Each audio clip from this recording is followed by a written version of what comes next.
сестры. Приехали из Казахстана.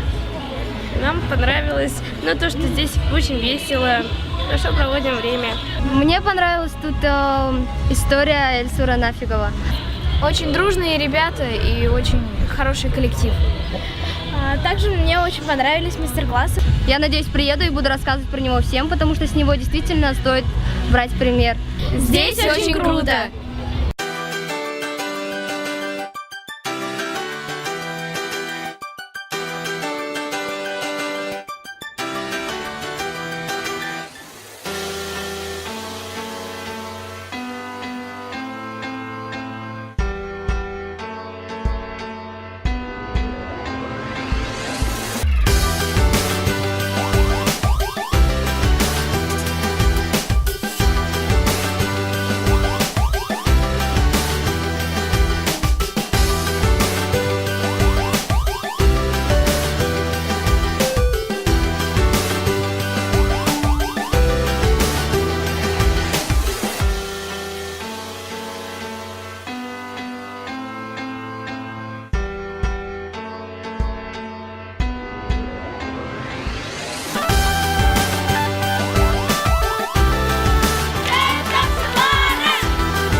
Болгар туган теленең тагын бер гаҗәеп көне ахырына якынлашты.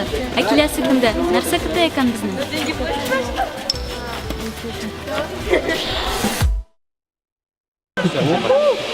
Скрывай меня. Внимание, экшн.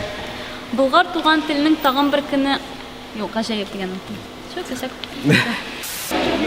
Так, все, да, можно. Келесі күннәр нәрсә безгә күрсәтер? Ә киләсе көннәр нәрсә күрсәтер икән?